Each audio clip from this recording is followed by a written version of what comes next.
これは日本語で何ですか？傘ですね。すみません。もう少しゆっくり言ってください。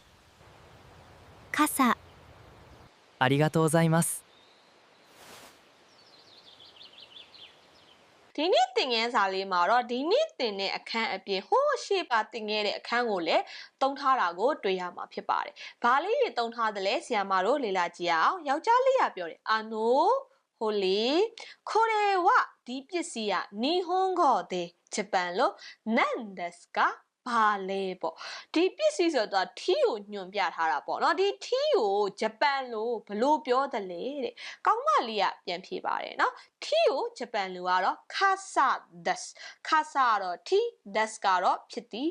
ထီလို့ခေါ်ပါတယ်ပေါ့နော်カサလို့ခေါ်ပါတယ်လို့ကောင်းမလေးကပြောလိုက်တာဒါပေမဲ့ကောင်းလေးကတေချာမကြဘူးတေချာမကြတဲ့အခါမှာနားမလည်တဲ့အခါမှာဂျပန်လိုဘလို့ပြန်မေးလို့ရတယ်လေအဲ့တော့ကောင်းလေးကတေချာမသိတဲ့အတွက်ကြောင့်ဆူမီမာဆန်အာနာပါတယ်もう少しနောက်ထပ်နည်းနည်းゆっくりဖြည်းဖြည်းချင်း言ってくださいပြောပြပါ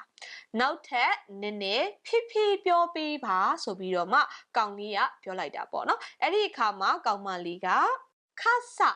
ပေါ့နော်ဒီထီကိုဘလို့ဂျပန်လိုအတန်ထွက်လဲဆိုတော့ခါဆဆိုပြီးတော့ပြောပြလိုက်ပါတယ်အဲ့ဒီခါမှာကောင်လေးကကြတော့နားလည်သွားပြီဖြစ်တဲ့အတွက်ကြောင့်အာရီဂါတိုဂိုဇိုင်းမတ်ကျေးဇူးအများကြီးတင်ပါတယ်လို့ပြောလိုက်တာဖြစ်ပါတယ်အဲ့ဒါဆိုရင်ဆီယမကျောင်းသားတွေကကိုမသိတဲ့စကားလုံးကိုနားမလည်တဲ့အခါကျရင်ဂျပန်လိုဘလို့သုံးရမလဲပို့ပြီးတော့မှနားလည်လာမယ်လို့ထင်ပါတယ်ဒီအပြန်အလှန်စကားပြောလေးတွေကိုပေါ့နော်လေ့လာထားဖို့ကြက်ထားဖို့လိုအပ်ပါတယ်နော်